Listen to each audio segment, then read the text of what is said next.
Touch చేయాలి, వీళ్ళని రెచ్చగొట్టాలి, తిట్టుకుంటూ అయినా నా వీడియోలు చూడాలి, నన్ను తిడుతూ అయినా సరే నాకు వ్యూస్ రావాలి, దానివల్ల నాకు డబ్బులు రావాలి, నేను బతకాలి అని చెప్పేసి ఏవో పిచ్చి ఆలోచనలో పిచ్చి పిచ్చి మాటలు మాట్లాడుతున్నాడు. ఒకప్పుడు ఇంటెలిజెంట్ అని చెప్పి ఎవరైతే అనుకున్నారో ఇప్పుడు వాళ్ళే అనుకుంటున్నారు ఇతనికి ఏదో పిచ్చి పట్టిందేమో అని చెప్పేసి. అంతకుమించి పెద్దగా మనం ప్రయారిటీ ఇవ్వాల్సిన అవసరం కానీ అంతకుమించి మాట్లాడుకోవడానికి కానీ ఇతని దగ్గర ఏం లేదు నిజం చెప్పాలంటే.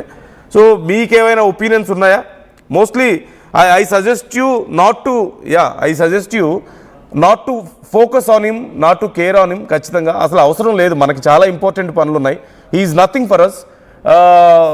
ఖచ్చితంగా చెన్నకేశవులు కామెంట్ చేస్తున్నారు వేస్ట్ టాపిక్ అని. Of course this is the waste topic. I'm telling you, ఇతని గురించి మాట్లాడడం అనేది టైం వేస్ట్, టాపిక్ వేస్ట్ ఖచ్చితంగా.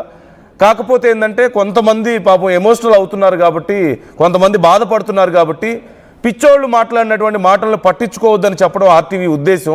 అందుకని అది మేము ఇక్కడ ప్లే చేసే ప్రయత్నం చేస్తున్నాం. శిల్ప జాయిన్ అవుతున్నారు. శిల్ప, డూ యూ అగ్రీ? మీరు కూడా అది చెప్పడానికే వచ్చారు కదా లైవ్లోకి.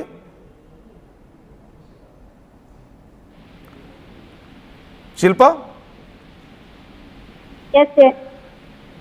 యా శిల్ప, ఇప్పుడు చేసిన వీడియో మనం చూసాం. కాకపోతే ఇక్కడెక్కడా కూడా అతని గురించి మాట్లాడి మనం టైం వేస్ట్ చేసుకోవడమో లేదంటే ప్రజలకు టైం వేస్ట్ చేయడం ఉద్దేశం కాదు. కాకపోతే అలాంటి నాన్ సెన్స్ని కొంతమంది పాపం పట్టించుకొని తెలియక అతను ఏదో అతి తెలివి కలవాడని చెప్పి అతను బిహేవ్ చేస్తుంటే ఆ పిచ్చోళ్ళ మాటలు కొంచెం ఏదో నమ్మి లేదంటే వాటికి ఇన్ఫ్లుయెన్స్ అయ్యి కొంతమంది బాధపడతారు. కాబట్టి మనం ఈ వీడియో చేసే ఉద్దేశం, ఈ న్యూస్ చెప్పే ఉద్దేశం. సో వాట్ యూ సే, అతను ఆ వీడియో మీద ఎలాంటి రెస్పాన్స్ వస్తుంది అసలు? Yes, totally I agree with you.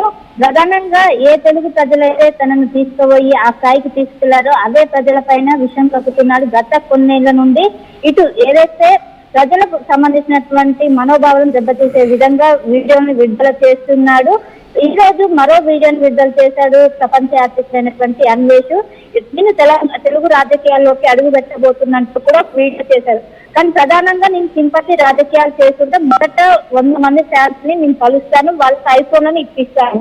ఐఫోన్లను ఇప్పించిన అనంతరం వాళ్ళకందరూ కూడా బిర్యానీ ప్యాకెట్ ఇప్పిస్తారు. కానీ ఆ బిర్యానీ ప్యాకెట్ లో నేను విషయం కలిపి వాళ్ళందరూ కూడా తయారనుకుంటూ కూడా సింపతి రాజకీయాలు చేసి ఇదంతా కూడా ప్రతిపక్షం చేసిందంటూ కూడా మొదట ఎమ్మెల్యేగా అవుతా, అనంతరం నా సొంత తల్లికి కూడా ఒకవైపు ఇలానే తనకి ఇష్టమైనటువంటి ఫుడ్ ఐటమ్ పెట్టి తనకు కూడా ఇలానే చేసి అక్కడ సింపతి రాజకీయాలతో డిప్యూటీ సీఎం అవుతా, అనంతరం తన తండ్రికి కూడా ఇదే విధంగా చేసి ఇదే సీన్ రిపీట్ చేసి అనంతరం సీఎం అవుతా. ఖచ్చితంగా ఇక్కడ మాత్రం ఇటు తెలుగు ప్రజల కోసం అందరినీ కూడా మొత్తం కూడా తన ఒక వెర్రి పప్పులు చేసేటట్టు కానీ తన వ్యాఖ్యలు చేస్తున్నారు.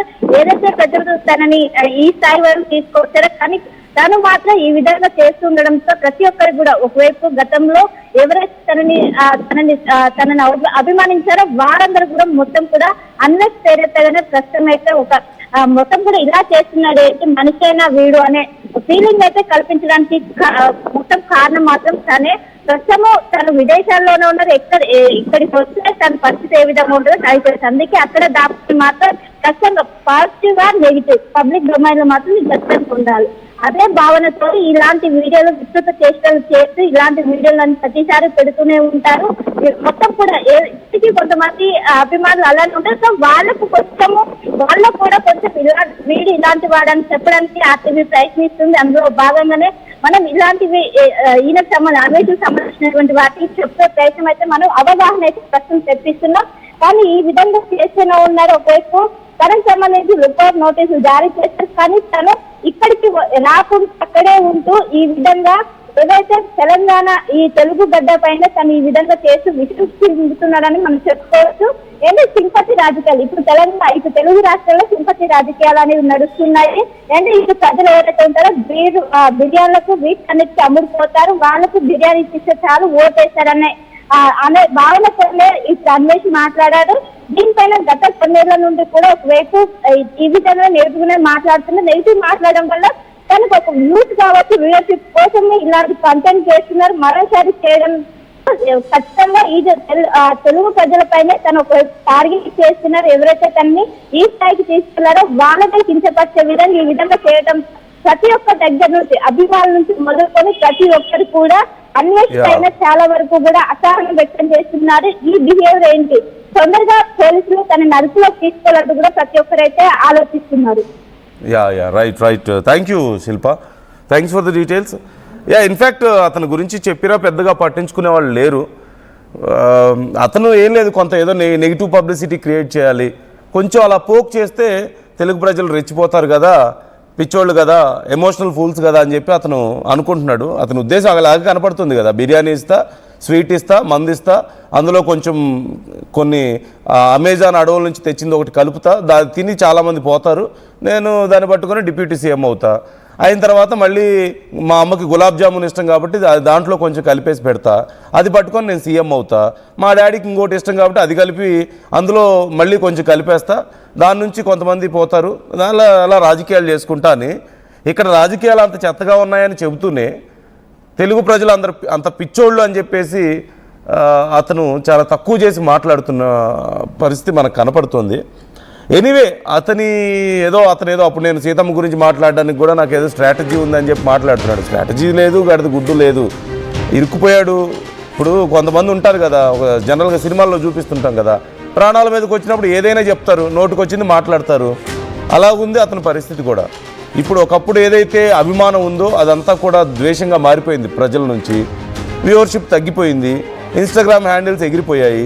ఇప్పుడు యూట్యూబ్ ఛానల్ మీద ఓకే నాకు ఇన్కమ్ సోర్స్ రావడానికి ఇది ఉంది కదా అని చెప్పేసి మాట్లాడుతుంది. ఎప్పుడైతే నాకు చేతులు కాళ్ళు ఉన్నాయి, ఒకటి పోయినా ఇంకోటి ఉందని అన్నాడో అప్పుడే అతనికి అర్థమైంది ఏదో పోతుంది, తను లాస్ అవుతున్నాడు అనేది అర్థమవుతుంది.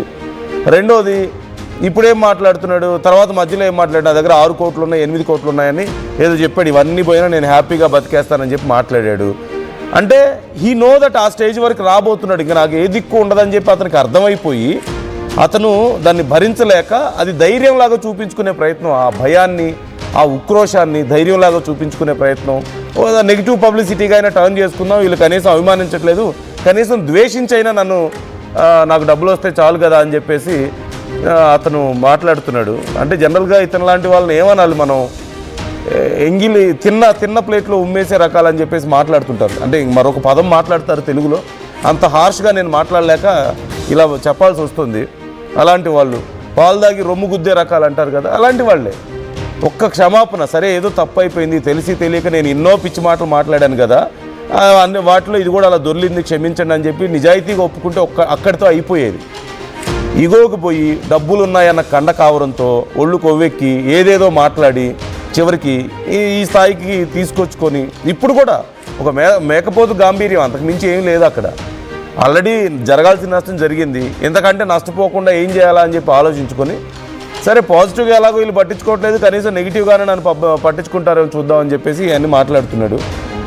ఇంతసేపు మాట్లాడుకోవడం కూడా వేస్టే. కాకపోతే కొంతమంది పాపం అమాయకులు ఏదో తెలిసి తెలియక అతని గురించి పట్టించుకొని అతని మాటల్ని విని హర్ట్ అవుతున్నారు కాబట్టి వాళ్ళు హర్ట్ అవ్వకుండా మనం కొంచెం కేర్ఫుల్గా ఉందాం, సెన్సిబుల్గా ఉందాం, ఇలాంటి పిచ్చోళ్ళకు దూరంగా ఉందాం అని చెప్పడం మాత్రమే నా ఉద్దేశం. సో మీ ఒపీనియన్స్ ఏమైనా ఉంటే కామెంట్ చేసే ప్రయత్నం చేయండి ఈ విషయం మీద.